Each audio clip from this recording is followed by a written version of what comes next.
Today on the Matt Walsh Show, the marketing genius behind Bud Light's new ultra-woke marketing campaign has come out to explain her strategy. She says that she wants the brand to evolve and ditch its quote-unquote frat boy image, which only shows yet again that leftists don't understand the institutions that they run. Also, Kamala Harris comes to Nashville not to visit the families of the victims of the trans terrorist shooter. Instead, she came for a photo op with the so-called Tennessee Three, quote unquote. And a jury in Texas votes to convict a man who shot a BLM protester in self-defense. But the governor of Texas has already said that he plans to pardon him, thankfully. Plus, the new mayor of Chicago makes the case against failing grades and homework in school. He's not as wrong as you might think. We'll talk about all that and more today on the Matt Walsh Show.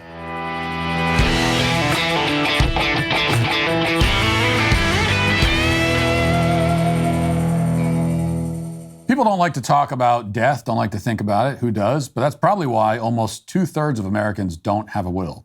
But people die unexpectedly all the time, and it would be foolish to not be prepared for that, especially when resources like Epic Will are available to do the work for you. If you die without a will, the state gives everything in your name to your next living relative. If you're not married, that excludes your significant other. Is that what you want? What about your end-of-life medical decisions? Is that something you want to burden your family with?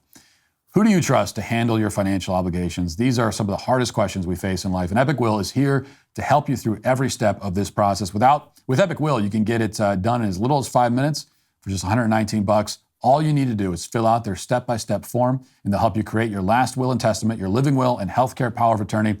Don't put it off any longer. Don't procrastinate any more than you already have. Go to epicwill.com/Walsh to save 10% on Epic Will's complete will package. That's epicwill.com/Walsh. As a company, Bud Light has essentially gone into hiding ever since their partnership with womanhood cosplayer Dylan Mulvaney was first announced. They put out a brief statement meekly defending their decision, but other than that, they've basically been silent. Bud Light's Twitter account hasn't tweeted anything since the controversy began, as the beer brand faces increasing backlash and calls for boycotts. In summary, the rollout for this marketing campaign has been, you might say, less than seamless. And now we know who we can thank for this brilliant idea, or who Bud Light can thank anyway. Although the company has said very little to defend their Mulvaney endorsement deal since the deal was made public, we only need to go back a few days before the announcement to get a more in-depth defense and explanation of it. A couple of weeks ago, the vice president of Bud Light, a woman named Alyssa Heinerscheid, appeared on an obscure YouTube podcast called Make Yourself at Home. And there she went into great depth about her experience being Bud Light's first female VP, something she's very proud of. And about midway through the conversation, she begins to explain the marketing shift that she is engineering in the company. And this is an effort to be more inclusive and more, quote unquote, representative. Here's the piece of that discussion that has since gone viral. Listen.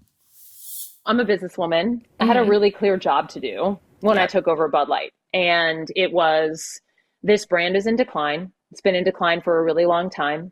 And if we do not attract young drinkers to come and drink this brand, there will be no future for Bud Light. So I had this super clear mandate. It's like, we need to evolve and elevate this incredibly iconic brand. And what I brought to that was a belief in, okay, what does evolve and elevate mean? It means inclusivity. It means shifting the tone. It means having a campaign that's truly inclusive and feels lighter and brighter and different and appeals to women and to men.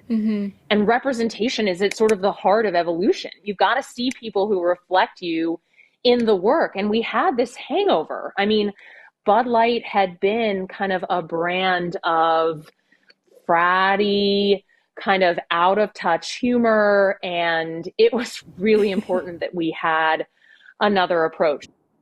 So we see right away from the outset that this woman has, of course, completely misdiagnosed the problem.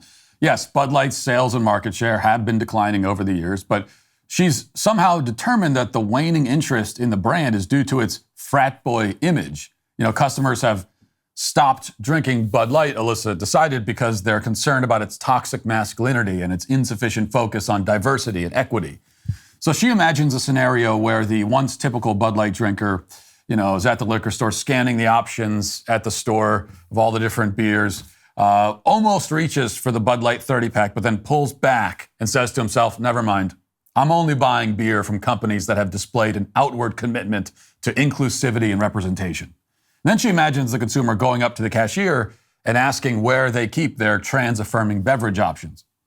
But, I can't say for sure that that scenario has never played out anywhere on Earth, but this is not exactly how it typically works in the real world. The truth is that Bud Light is declining because the product is terrible, first of all, and people have other options. It tastes like carbonated tap water flavored with notes of old hay shoveled off the floor of somebody's barn, and that's why it's not selling as well anymore. Before the explosion of the craft beer market, people drank Anheuser-Busch products because they were forced to choose between that brand of piss water or some other brand of piss water. Most beer drinkers didn't even know back in those days, back in the old dark ages, what beer was supposed to actually taste like. They didn't know until the proliferation of craft beer and IPAs. And now consumers can pay $3 or $4 more for real beer. The effect on Bud Light sales, it's similar to the effect on what the effect on Outback Steakhouse would be if a restaurant that actually knows how to cook a steak moved in right next door and only charged a couple of dollars extra. Just a very bad situation. Meanwhile, compounding Bud Light's problems is the fact that sales of beer in general, all types, have dipped in recent years as many younger people unfortunately choose to smoke weed instead. So all told, Bud Light is facing many challenges and many challengers, and increasingly it's losing that contest. That's the real problem. But it's not the problem that Alyssa Heinerscheid wants to solve. For her, the only problem that she'll ever recognize when it comes to Bud Light or anything else is insufficient wokeness. And before we analyze that any further, I want to continue watching one more minute of this interview. The clip we just watched is the bit that went viral, but if you go to the YouTube channel and you look at the actual interview, it continues on, this part of the conversation continues on for another minute. And you hear something that I think is kind of important. Listen to this. Long story short, Super Bowl spot, fast forward, I cast an incredible female choreographer who just brought incredibly positive, amazing energy to the spot. We cast Miles Teller and his wife, Kelly Teller, but it was really crucial to me that if you see that spot, Kelly is the heartbeat of that spot. You're seeing this whole experience through Kelly. She's the beating heart. She, I would sort of argue, is sort of what propels you through that experience. And that was intentional. And then we had another really fun spot. First spot out of the gate was the first time ever we'd had a female protagonist in this really cool, she was sort of cool as hell, bobbing and weaving through a bar. But anyway, listen, I'm not going to pretend that there isn't so much more work to do from a business results perspective and, of course, from a representation perspective. But I feel like you have to put your money where your mouth is when you're trying to evolve a brand and elevate it and bring in new consumers. So that's been incredibly important to me. So there she's explaining the thought process behind Bud Light's most recent Super Bowl ad campaign, which did not feature Dylan Mulvaney. That commercial, the one she's referring to, is the one where the actor Miles Teller comes in the room and dances with his wife while she's listening to hold music. That's what the commercial is. Here's like 10 seconds of it. Watch.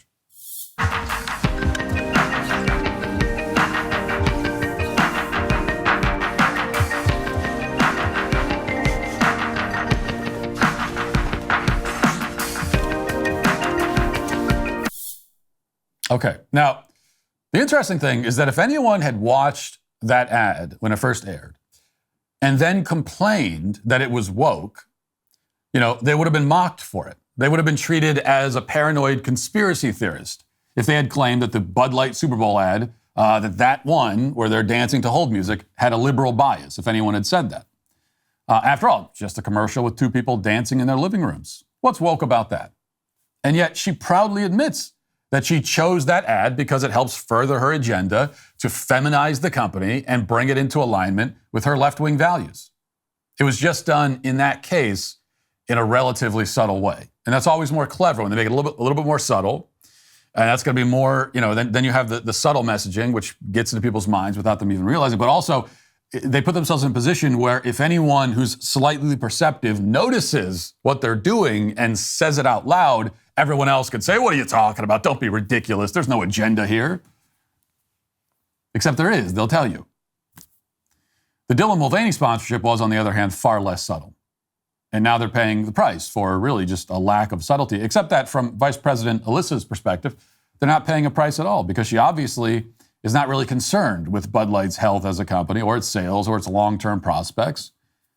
She almost certainly doesn't even like the product, probably hasn't had a single sip of it in her life. You could work at a liquor store for 30 years and never once see someone who looks like Alyssa Heinerscheid or has a name like Alyssa Heinerscheid walk up to the counter with a six-pack of Bud Light. I'm not sure if I've ever seen a woman drink Bud Light, ever, in my entire life. She doesn't like the product. She doesn't like the company. She doesn't like the customer base. She is yet another liberal woman put into a position of power within an institution, despite not understanding the fundamental point of that institution and hating whatever she does understand about it. You know, we've discussed in depth why these companies go woke, why almost every major company goes woke, has already gone woke long ago. And all those points still stand. But here's another reason, just as pertinent. Every institution in our country is being taken over by people who hate the institutions they're in charge of. This is true in the corporate world. This is true in government. This is especially true in the military. This is true in many of our churches. This is true even down to the level of the family, which is the most fundamental societal institution, where many families are led by mothers and fathers who have no interest in marriage or in parenting. They treat their children like pets or fashion accessories, hence the proliferation of quote-unquote trans kids. So across the spectrum, you find institutions that aren't really collapsing, from any pressure from without so much as imploding. It's a controlled demolition, an intentional act of sabotage from within. Bud Light is just one example, certainly not the most significant or important. It's a symptom of an underlying thing. And it's no surprise to see this happening as the left seizes hold of the culture. Hatred of societal institutions has always been one of the essential animating principles of the left. And self-hatred too. As I've said before, leftism is a religion of self-loathing. It teaches boys to hate their masculinity. It teaches girls to hate their femininity. It teaches white people to hate their race. It teaches Americans to hate their country. It teaches Westerners to hate their history and heritage and so on. That's where you find the kind of engineered self-loathing at its deepest levels. Closer to the surface is Bud Light and all other woke corporations managed by executives who hate the companies they run and especially hate the customers that they serve. And hopefully, at least now, that feeling will be mutual. Now let's get to our 5 headlines.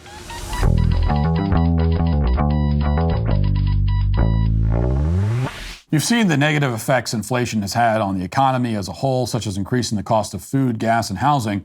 Printing money and raising prices to fix the problem are reducing the real value of wages and salaries. I know firsthand the importance of protecting your hard-earned savings from economic uncertainty and inflation. That's why I trust Birch Gold to help me invest in precious metals for my retirement. Gold can help diversify your investment portfolio by providing a hedge against market volatility and economic uncertainty.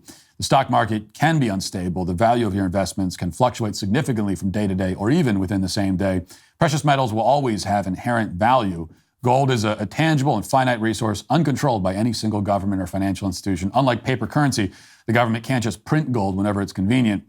Birch Gold can help you convert your existing IRA or 401k into a tax-sheltered IRA in physical precious metals. Text Walsh to 989898 to get a free info kit on gold today. With an A+ rating with the Better Business Bureau, thousands of happy customers, and countless 5-star reviews, Birch Gold is the company I trust to protect my future and yours. So text Walsh to 989898 today. So we'll start here. Unfortunately, this story was just breaking as I went to film, so there isn't a lot of information at this point. But here's what we know at this point from the Daily Mail.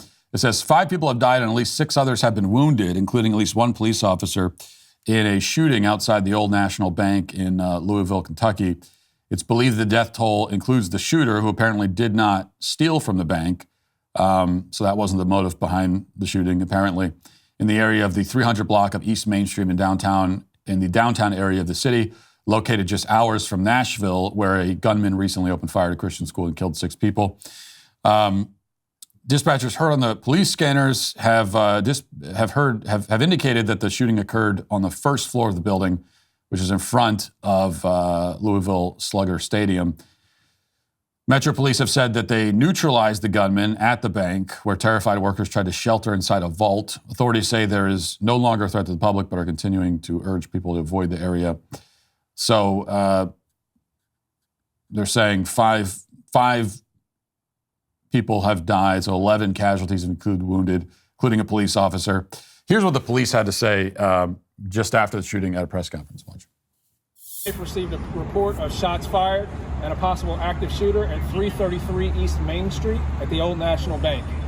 Shortly after, officers arrived on scene with Louisville Metro Fire and EMS, where they encountered active gunshots still being fired inside the location at that time. The shooter was confirmed to be dead on the scene. We do not know exactly the circumstances of his death at this time. 5 people have been confirmed to have been killed inside. At least 6 were transported to University of Louisville Hospital, including 1 officer with various injuries. We are unable to confirm the status of those who have been transported at this time. I will reiterate that this is an ongoing investigation. This information is preliminary, and it will be updated shortly. We ask that the public remain away from the scene. It will be an ongoing scene that will take a long time to investigate, but there is no active danger known to the public at this time. If anyone has any information related to this incident, we ask that you call 574 LMPD. We will have another update press conference at 11:30 where we'll be able to answer more questions and put out more information. As of now, that is all. So not much else is known about the shooting, so we have to wait for more details. I did just see this from the latest from CNN, and they're saying 4 killed in the mass shooting. That's the number that they have, but they are also saying that it was a former employee. So we've already been told that, which leads you to believe disgruntled employee kind of situation, although we still don't know. What we do know, it seems at this point, is that this is another example of the police once again running towards the gunfire. This time, one of them, at least one, was shot in the process, went to the hospital. We don't know the status of any of the people that are in the hospital.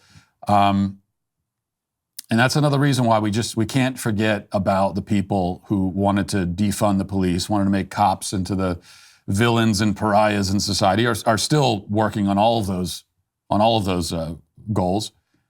Who exactly is running in to stop a mass shooting at a bank? Like who's going to do that in society? If you think we can get rid of the police, or completely demonize and villainize them, to the point where nobody wants to be a cop anymore. Well, who are we relying on in that situation? I mean, what social worker is going to run into that? So that's something we just cannot forget about. The people who called for defunding the police actually went forward with it in some cases, which is an absolutely suicidal policy, as we see yet again here. This is from Reuters. U.S. Vice President Kamala Harris flew to Nashville on Friday in a show of support for Tennessee state lawmakers expelled for staging a rule-breaking demonstration, otherwise known as an insurrection, for gun control on the State House floor after a recent school shooting. The so-called Tennessee Three, as the media has dubbed them. And Kamala Harris decided that she was going to fly out, and she came here to Nashville to do a little photo op with the quote-unquote Tennessee Three. Also, Biden has invited them to the White House. We'll talk more about that in a second. But here is Kamala Harris in Tennessee speaking out in her very eloquent way. It wasn't about the 3 of these leaders. It was about who they were representing. It's about whose voices they were channeling. Understand that. And is that not what a democracy allows?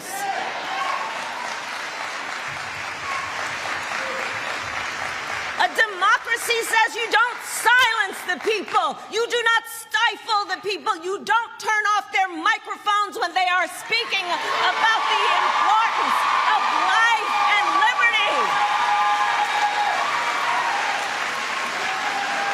That is not what a democracy does. Okay. I don't know exactly what she said. I had to pull my earphone out. Just that shrill voice. I can't, especially going directly into my eardrum that way. I can't handle it. But it did look like she was speaking to a cheering crowd there. She doesn't get that very often, so she's very excited about that. And there is from what I could discern, the claim again about this is silencing democracy. No, this is actually exactly how democracy is supposed to work, because again, according to our state constitution, legislators have the authority, and I would say responsibility, to expel representatives who engage in this kind of disruptive behavior, which is exactly what, and that is really underselling what they did. To call it merely disruptive is quite an understatement, because what they actually did was lead a screaming mob into the Capitol building, and then they pulled out bullhorns on the floor of the House, which is not something that you're allowed to do. And if you do that, you have now made yourself, according to the state constitution, you have made yourself eligible for expulsion. The only thing wrong with what happened to the Tennessee 3 is that it was only the Tennessee 2 who got expelled. All three of them should have been expelled. And it's only because of one, by the way, it's only because of one Republican lawmaker that the third one wasn't kicked out as well, Gloria Johnson. So if you want to have any complaints, it's that all three of them weren't kicked out. But certainly the two that were kicked out deserved it. And that's how our system works. We have a state constitution. Our lawmakers abided by it. That's exactly what's supposed to happen. But more to the point here, it just shows you how evil these people are. I mean, Kamala Harris, Joe Biden, the Democrats in general. That, what was it, a day after these two ridiculous showboating phonies were kicked out of Congress, which was like, they had no interest in being lawmakers in the first place. I mean, we saw the speech from the one guy, I think it was Pearson, last week, and doing his best Martin Luther King Jr. impersonation, comparing himself to Jesus Christ. This is not somebody who wants to be a lawmaker. He wants cameras. He wants the cameras focused on him. Okay, he wants to work on cable news somewhere, and he'll do that now. Okay, he'll have if he has not already signed a contract with MSNBC or CNN, if that hasn't already happened, it'll happen within a week, guaranteed. So he got exactly what he wanted out of it, really, in many ways. Nothing to complain about. But a day later, Kamala Harris on a plane, showing up in Tennessee to meet with these poor, put upon, persecuted lawmakers, ex-lawmakers now. And yet, it's been 2 weeks since a trans terrorist, massacred children at a Christian school. No visit from Kamala Harris. No visit from Joe Biden. And to add insult to injury, not only was there no visit, but then she came here for something else, and she didn't stop and meet with the families. She didn't even stop and, go to visit outside the school where there are flowers and candles set up. She didn't do anything like that. Completely ignores the families of this mass shooting, and then comes here anyway and is like right down the street from them and makes no attempt to meet them. And then Biden, who also has not visited and won't, he doesn't invite the families to the White House. He also doesn't invite the hero police officers who ran in there and took the trans terrorist out. Didn't invite them to the White House. Now, none of this is shocking. It's exactly what you would expect. We know that these people are evil scum, really.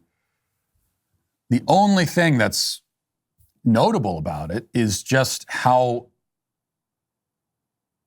little they're doing to hide it anymore. They're not even trying to hide it. I think that maybe I'm naive, but I think if something like this had happened, I don't know, let's say 13 years ago, if it happened during Obama's first term, and you had a similar thing happen at a Christian school, I think that they would at least pretend to care. Now, the Democrats of 2010 wouldn't have cared any more than they do in the year 2023, but they would have at least felt like they had to do something to pretend. And maybe they would have sent somebody from the administration to one of the vigils or to a funeral, or they would have met with the police. They would have done something, at least putting on a front. And now at this point, they're not putting on a front. They don't care anymore. They in fact, it's more than that. They want us. So when we notice that they're treating these families like dirt and they're acting like they don't care, they want us to notice that. So they might, if they heard everything I'm saying right now, they would say, well, yeah, exactly. Yeah, that's right, smart guy. It's like now you're catching on. That's exactly the point. We want you to know that you are dirt, that we don't care about you. And if you're a Christian family and you send your kids to a Christian school, or you work at a Christian school, and you're shot and killed, your children are shot and killed, they want us to know that they don't care. It's not like, it's not like these people are totally oblivious. I know that with Kamala Harris, sometimes it may seem like that, and you'd be forgiven for thinking that she's just an idiot. And she is, certainly. I mean, this is not a high IQ person by any means. Probably not even triple-digit IQ. But at the same time, these are politicians. And so there was definitely a conversation, guaranteed there was a conversation at the White House before Kamala Harris went to Nashville. There was absolutely a conversation about the fact that, the families of the people murdered at Covenant are there. Are you going to visit with them? If you don't visit with them, it's going to look. There was that conversation, and the decision was made, no, we're not going to do it. Let people know. Yeah, it sends a message. We're glad it sends that message. That's where we are now. All right, Daily Wire has this report. Texas Governor Greg Abbott signaled Saturday that he was working to get Daniel Perry a pardon after he was convicted in a case involving self-defense. Perry, who shot and killed a man who was carrying an AK-47 at a Black Lives Matter protest in 2020, was found guilty of murder by a jury on Friday in Texas. The jury found Perry not guilty of the aggravated assault charge. Perry was not initially charged with any crimes after the incident, but in 2021, District Attorney Jose Garza took office and decided to prosecute Perry. Garza is one of many district attorneys whose campaign was backed by billionaire Democrat megadonor George Soros. That's a very important aspect of this case, just to emphasize that when this first happened and for a year afterwards, there was no effort to prosecute Daniel Perry. The police who looked into it, obviously they're going to investigate. Anytime somebody is shot and killed, there's going to be an investigation. They're going to question the people involved, obviously. And they did all of that, and they arrived at the conclusion that they're not going to prosecute it because no crime was committed. And then the Soros goblin DA gets in there and decides, hey, we're going to circle back and go after him. Abbott said in a statement, quote, Texas has one of the strongest stand-your-ground laws of self-defense that cannot be nullified by a jury or a progressive district attorney. Unlike the president or some other states, the Texas Constitution limits the governor's pardon authority to only act on a recommendation by the Board of Pardons and Paroles. Texas law does allow the governor to request the Board of Pardons and Paroles to determine if a person should be granted a pardon. I have made that request and instructed the board to expedite its review. I look forward to approving the board's pardon recommendation as soon as it hits my desk. Additionally, I've already prioritized reining in rogue district attorneys, and the Texas legislature is working on laws to achieve that goal. Abbott's decision to go after the rogue district attorneys comes after Florida Governor Ron DeSantis sent law enforcement officials to remove a woke Soros prosecutor from power in the state, the only time that a Soros prosecutor has actually been removed from power by a governor. David Fugit, who's the lead investigating detective in the case, said in a 2021 affidavit that Garza acted with criminal behavior in the case. Now, Garza, again, is district attorney, being accused by a lead investigator of acting with criminal behavior in this case. Quote, I had several conversations with the district attorney's office regarding the presentation of exculpatory evidence related to Daniel Perry. It became clear to me that the district attorney's office did not want to present evidence to the grand jury that would be exculpatory to Daniel Perry. On more than one occasion, I was directed by the Travis County Attorney's Office to remove exculpatory information that I intended to present to the grand jury during my testimony. Of my original 158-slide PowerPoint presentation, the presentation was reduced to 56 slides, with almost all of the exculpatory evidence ordered removed. So that's 100 slides, 100 bits of evidence that would potentially exculpate Daniel Perry that the district attorney decided to remove and hide, which indeed is criminal behavior. And I hope that after Daniel Perry is pardoned, if the pardon goes through, that, he goes after the district attorney for malicious prosecution, because that's exactly what this was. So this is it starts with terrible news that Daniel Perry, who absolutely acted in self-defense. Okay, he's in a car, his car's swarmed by a mob. Somebody points an AK-47 at him. I mean, you don't have to wait. Like, obviously you don't have to wait until a shot is fired in your direction before you act, because at that point, it's too late. So if that becomes the standard, if the standard for self-defense is that you have to wait, someone's pointing a gun at you, you're being swarmed by a mob, whatever it is, but you have to wait until they fire the first shot. If that's the standard for self-defense, then that's just another way of saying that self-defense is criminal, that you're not allowed to do it. Because you're not going to get a chance, more than likely. Especially if someone's pointing an AK-47 at you. So that's the horrible news. The good news is that Abbott is looking to pardon. And, this continues a streak of, impressive decisions and behavior from elected Republicans. Maybe not on the national level, but we just saw in Tennessee last week. Tennessee Republicans decided, no, they had enough of this. They were not going to allow Democrats to use the floor of the House as a staging ground for a political demonstration, because that's not what it's supposed to be. They kicked them out. And then just a couple days later, Greg Abbott responding to this conviction hours later by saying, I will pardon him if we get the recommendation from the board. I think that, not to take credit away from Republicans in Tennessee or Republicans and the governor of Texas, or, what we see what's happening down in Florida, not to take credit away from them, because they have to be the ones to make these decisions, but they are also responding. Like this is a reflection of conservatives demanding this. It's like, we don't want to see, we've heard a lot of talk for decades from you people. We're not interested in that anymore. We know that you can go on Fox News and you can sit there and you can say all the talking points that might be enough for some people, but for most of us, it's not. We need you to actually take action. And we're starting to see that from Republicans, at least in certain states. And that's good. But again, the fact that he was convicted in the first place is a very troubling sign, to say the least. And this is only a week or 2 weeks after the DA in Manhattan pressed charges against a parking garage security guard for shooting someone in self-defense after being shot in the stomach. So, I just said a second ago that, well, if the standard is that you have to wait for someone to shoot at you before you're allowed to respond with lethal force, actually in Manhattan, they want to make the standard even tougher than that. Because in that case, the security guard was actually shot in the stomach. And then he responded by shooting the guy, and they still pressed charges. Now, we know that in that case, they dropped the charges because of the intense backlash that the DA was getting.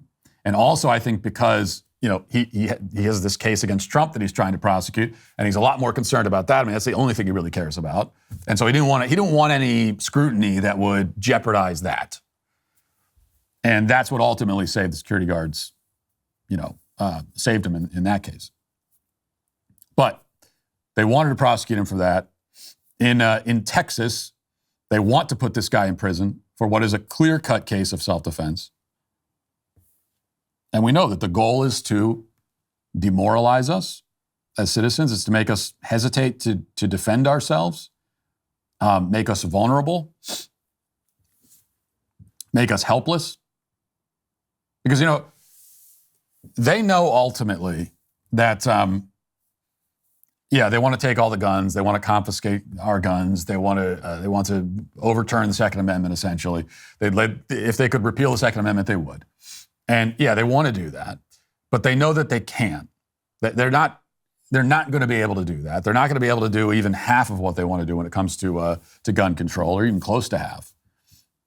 Because gun rights, that's like the one area where conservatives have drawn a hard line, and they did that, and that's been the case for decades now.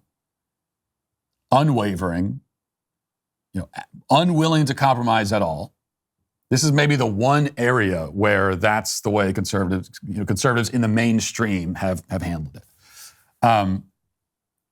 So they know that they're not going to be able to do even a fraction of what they want to do. So now they're thinking, well, can we do an end run?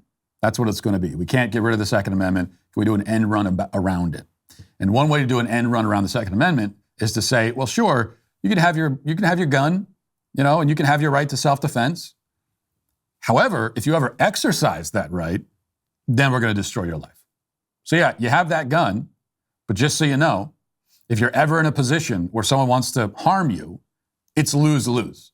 Because if you don't do anything, you'll be killed. If you do something, you're going to go to prison. We're going to ruin your life. That's the goal here.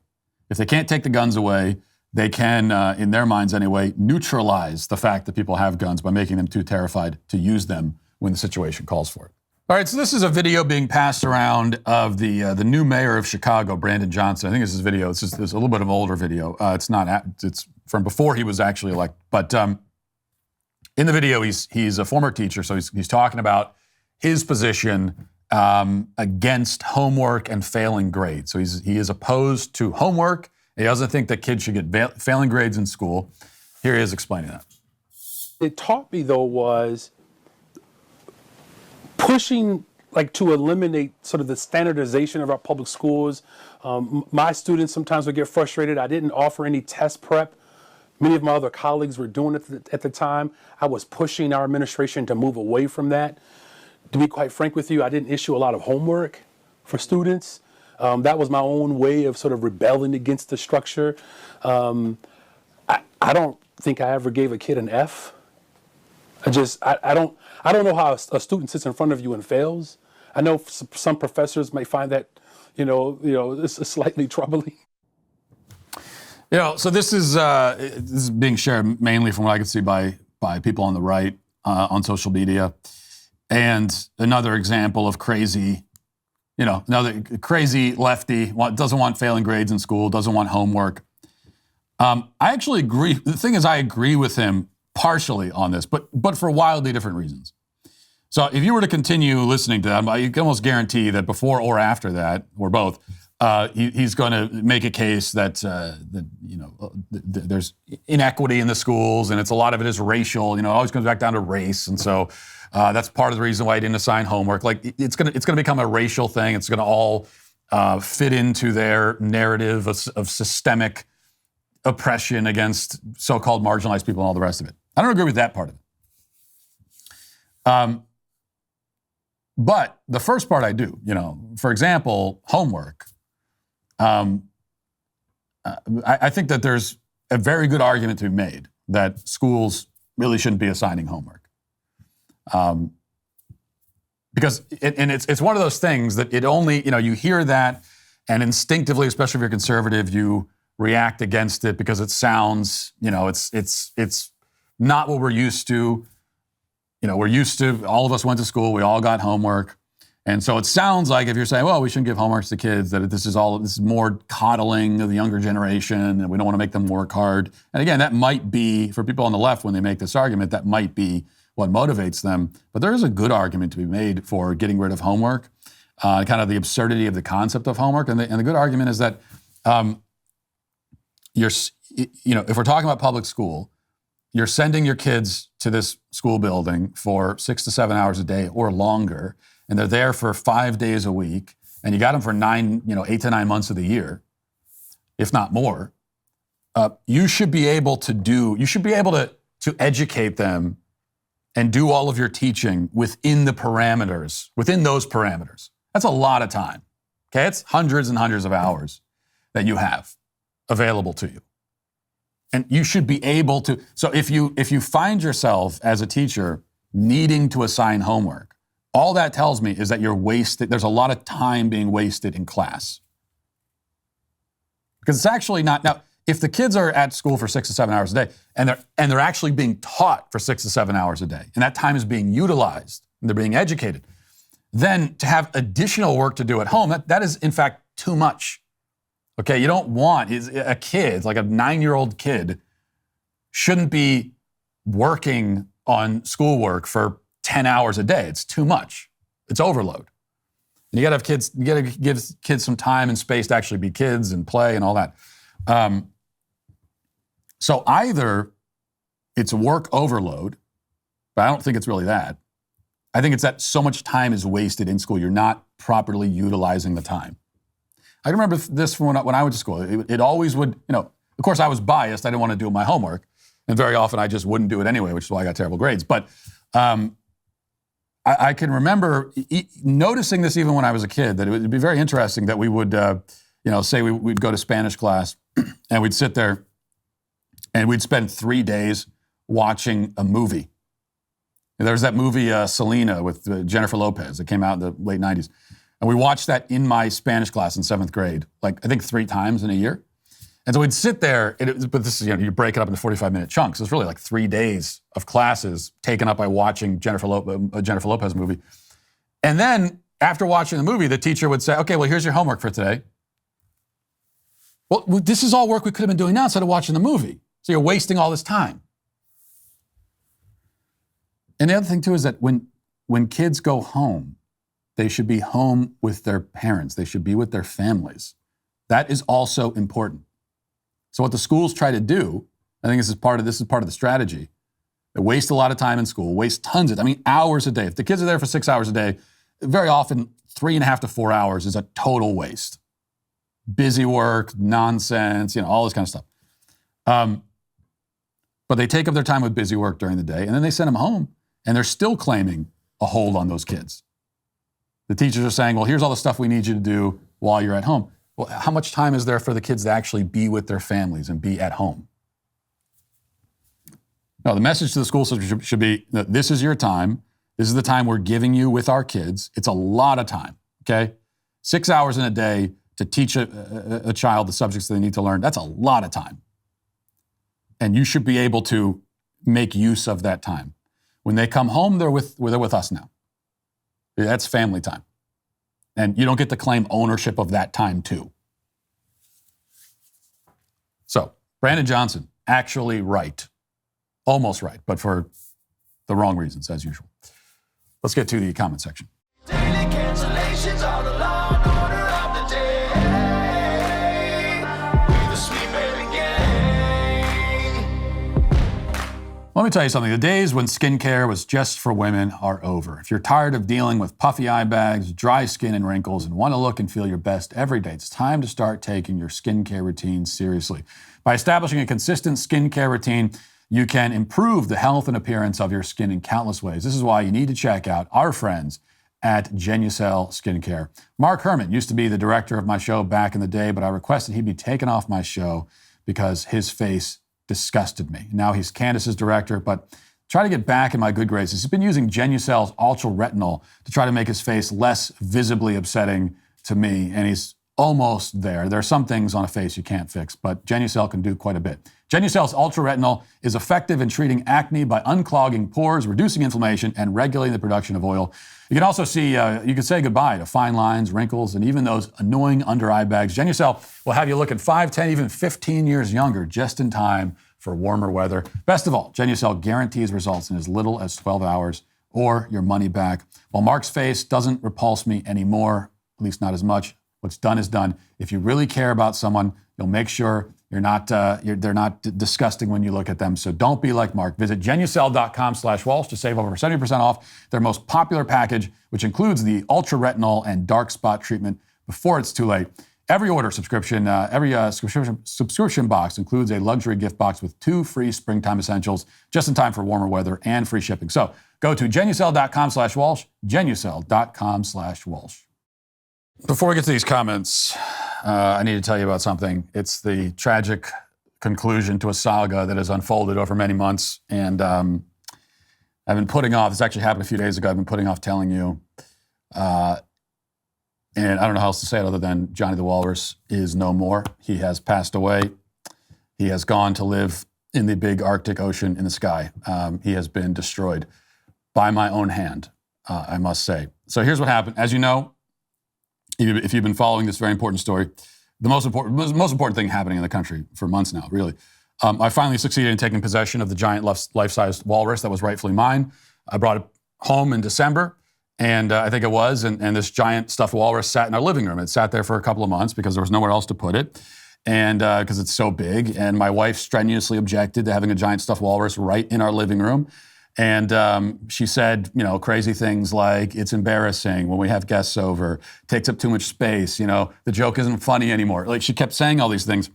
And they were all absurd arguments, I thought. But finally, I compromised, and I said I met her halfway, and so I moved the walrus to our son's bedroom. And it was really hard getting in there. I had to like roll this big thing down the hallway. It was knocking over picture frames and tables and everything. Everything was falling apart.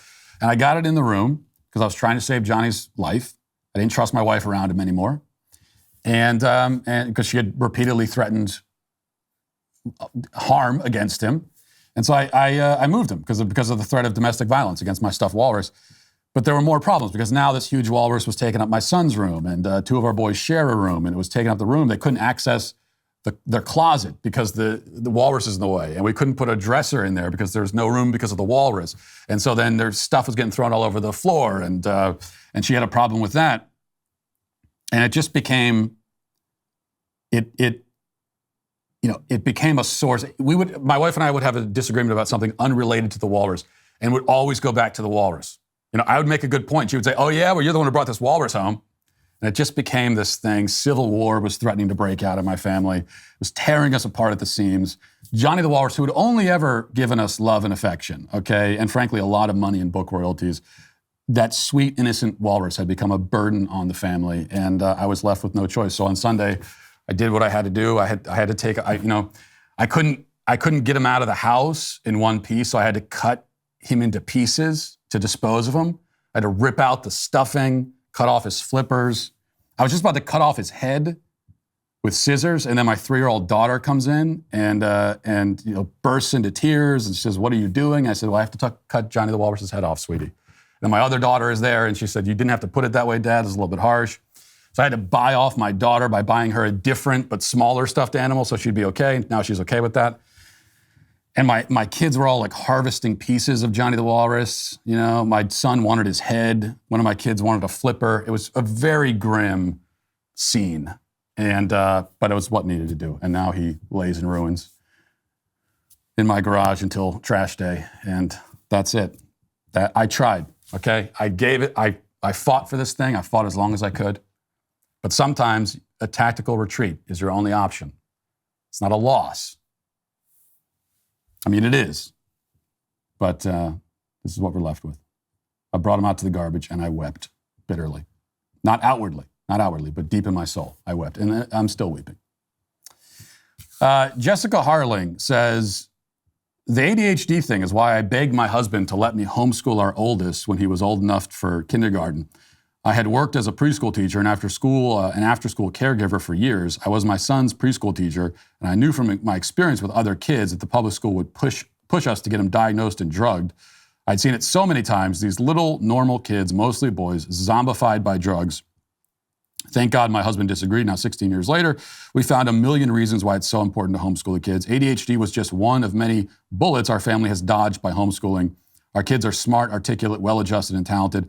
Let kids play, limit screens, teach them rich, important, and true things. No need for drugs." Yeah, well, you made the right decision, and that's exactly right. And you're also, it is always interesting, even though we heard that the ADHD diagnosis is rising among all demographics, including among women, it still is more common among men, and especially more common among boys in school. Which was always an interesting fact that never gave anyone pause. The people who believe in ADHD as an actual illness, they never really stopped to think like, well, okay, if this is simply a mental disorder that you're born with or something, however it works, why is it that most of the time it's a boy in a school environment who seems to have come down with this mental illness, or just so happens he was born with it, however you think it happens? Well, it's because in large part we are diagnosing boyhood itself. These are just boys who are energetic. They don't do well sitting still and doing busy work for hours at a time. Boys are not as good at memorization as girls are. So the school environment is tailored for girls, not for boys. And because the boys don't fit in, we drug them into submission to try to fit that, square peg into the round hole. Allison says, "I wasn't diagnosed with ADHD till I was 17. Taking medication really helped me to ease my anxiety and be able to function in school. It's a real mental illness, although it is being overly diagnosed." Well, and I hear this a lot, Allison. This will just be representative of many of the other comments that made the same point from people saying, well, you say ADHD isn't real, but I took medicine for it and I'm doing better now. Or, we gave medicine to our son and now he's doing so much better in school. Look, the fact that you took a drug and it's helping with your performance, that might be a good thing. It might be a bad, however you would judge that. But the fact that the drug helped you with your performance or helps you feel better, that in and of itself doesn't prove that there's a real underlying illness here. Okay, any more than, if you play baseball and you decide to take steroids, that's going to help your performance when you're playing baseball. It's going to make you a better baseball player. Does that prove that you had some sort of disorder which made you an inferior baseball player? Is like being not as good at baseball, does that now become a disorder? The fact that you can cure that affliction with a drug, does that make it now a disorder? No. Just it's performance enhancing. There are drugs that enhance your performance. There are drugs that are, that are licit or illicit that make you feel better, make you feel good, right? There's drugs that do that. Alcohol can do that. That doesn't in and of itself prove that it's curing some kind of disorder. And that's real, that's actually what ADHD drugs are. These are like performance, these are kind of educational performance enhancement drugs. It's kind of it's the academic equivalent of giving steroids to someone playing baseball or playing a sport. And the fact that it works in that way, again, does not at all prove that there's an actual underlying disorder here. And finally, Ed Brad says, to be fair, Matt, it's the intensity of the symptoms, not just the symptoms. It's how extreme they are. Well, yeah, I get it. I get that that's what they're diagnosing, right? I think I acknowledge that. That you look at the symptoms of ADHD and all of them, whether it's for kids or adults, all of them are going to be totally normal things. These are just, the symptoms of ADHD in children. That's just, you're describing a child. That's how children are. The symptoms of ADHD in adulthood. Not able to focus, disorganized, you have mood swings, all that kind of stuff. Like everybody goes through that. Everyone does. And everyone acknowledges that. Which is why, and I acknowledged this when we were talking about it on Friday, the people who diagnose this, the doctors who diagnose this stuff, they'll say that, well, it's not, everyone might feel this way and everyone might have these, tendencies and character traits. But if it's to a certain level, if it's extreme, well, now it becomes a disorder. But what you haven't done still is explain who decides what qualifies as an extreme level for these different character traits, personality traits, behaviors. What's extreme? What does that mean? Where is that line crossed? Who judges that? And why should we trust them to judge it? And even if we could all agree, a kid not being able to pay attention, that's normal. If there's like an extreme level of not being able to pay attention, if we could all agree where that line is, that still doesn't prove that it's a disorder. All it does is prove that that's how this kid is. May be inconvenient, it may be difficult, doesn't make it an illness though, on its own. Let's talk about something I don't usually talk about unless I'm reading this copy, which I do a lot. In fact, hair. Not mine. My hair is handsome and brilliant because I use Jeremy's Razor shampoo and conditioner. I'm talking about yours because if you're not also using Jeremy's restorative tea tree and argan oil blend to wash your mane, well, you're doing it wrong and you're asking to be canceled and banned from the show forever. Jeremy's Razors is more than a razor company. It's a men's grooming brand that doesn't hate men. Imagine that. Their shampoo and conditioner, along with their exfoliating charcoal body wash, are all made from high-quality natural ingredients right here in the USA. They're sulfate-free, and even though I don't know what a paraben is, I know that they don't have that either. Most importantly, it's all woke-free. They don't have any wokeness in the product. I know that. So stop giving your money to woke companies who hate you. Head over to jeremy'srazors.com. Check out their shampoo, conditioner, and body wash bundles today. Now let's get to our daily cancellation. Today for our daily cancellation, we must officially cancel San Francisco State University. As you probably recall, on Friday we discussed the chaos that ensued at the school when former NCAA swimmer Riley Gaines came to speak there. Gaines has been described by some media outlets as a conservative speaker, But as far as I'm aware, she's never announced her political views publicly. At least I don't think she has. She may be conservative, she may not be.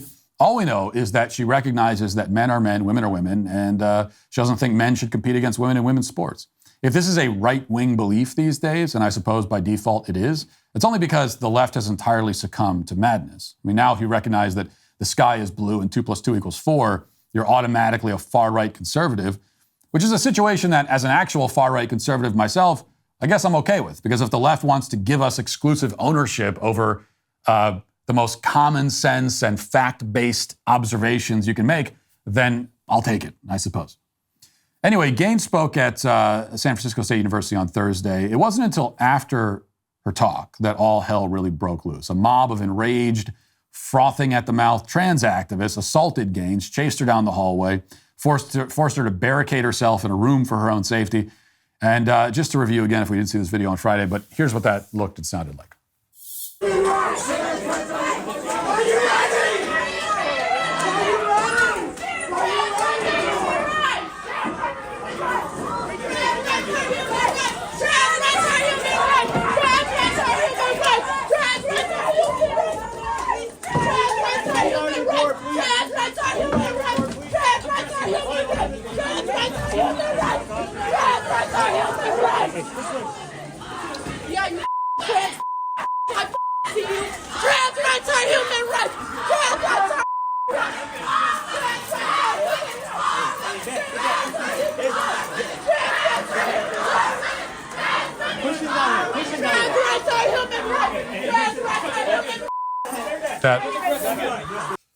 We remember that scene. As we saw on Friday, the mob stayed outside the room for a long period of time, refusing to let her leave. At one point, someone suggested forcing her to pay cash for the right to leave safely. This is otherwise known as kidnapping.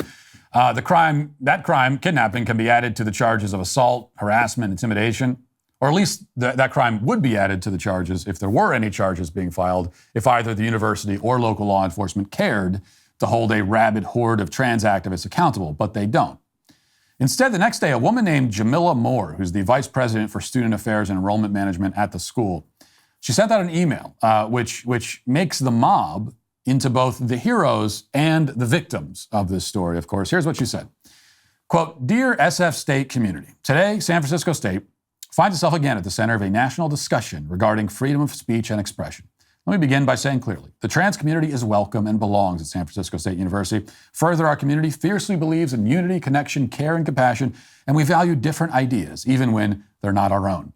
SF State is regularly noted as one of the most diverse campuses in the United States. This is what makes us great, and this is what makes us Gators, and this is what makes us great. Diversity promotes critical discussions, new understandings, and enriches the academic experience. But we may also find ourselves exposed to divergent views, and even views we find personally abhorrent. These encounters have sometimes led to discord, anger, confrontation, and fear. We must meet this moment and unite with a shared value of learning." This is already a load of nonsense, of course. Diversity does not, in and of itself, promote critical discussions or new understandings, and neither does it enrich the academic experience, unless, of course, a swarm of leftist zombies chasing a woman down the hallway, like a scene from 28 Days Later, counts as enrichment, which in Jamila Moore's case, or in her mind, it certainly does. It's also what she means by discussion and understanding. Specifically, she wants people like Riley Gaines to come to the understanding that her views are heretical and unwelcome, and her life has no value so long as she remains in her state of apostasy. Continuing with the email, it says, "Thank you to our students who participated peacefully in Thursday evening's event. It took tremendous bravery to stand in a challenging space. I'm proud of the moments where we listened and asked insightful questions. I'm also proud of the moments when our students demonstrated the value of free speech and the right to protest peacefully." Yeah, that's chasing her down the hallway, screaming. That's not only protesting peacefully, but it's also demonstrating the value of free speech.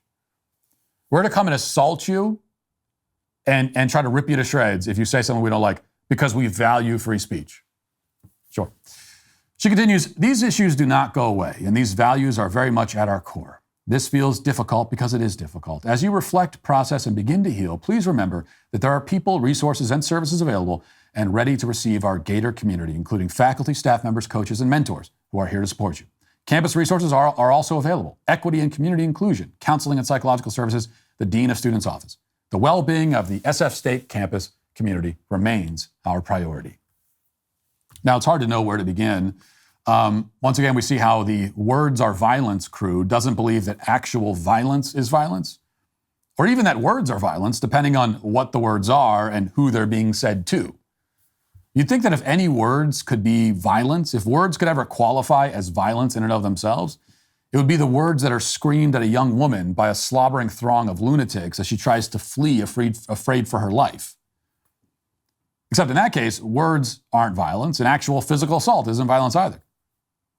She also applauds the mob for their bravery, because apparently it requires bravery to accost and harass a woman who you outnumber like 10 to 1. Or, 100 to 1 maybe. And she offers counseling services to those who need to heal. Not for Riley Gaines, of course, who was barricaded in a room while a gang of trans militants stood outside negotiating for her surrender and demanding literal ransom payments. The school isn't worried about her trauma. Instead, they're concerned about the trauma inflicted on the mob itself. Which is ridiculous, of course, but it's not as far from the mark as we might think. Because the people in that crowd, they do need intense psychological counseling, just not for the reasons that Jamila Moore would say. You know, these people, they love to talk about nuance. You know, we always hear about nuance. We need to have nuanced conversations to understand the nuanced situations in this very nuanced world we live in, they say.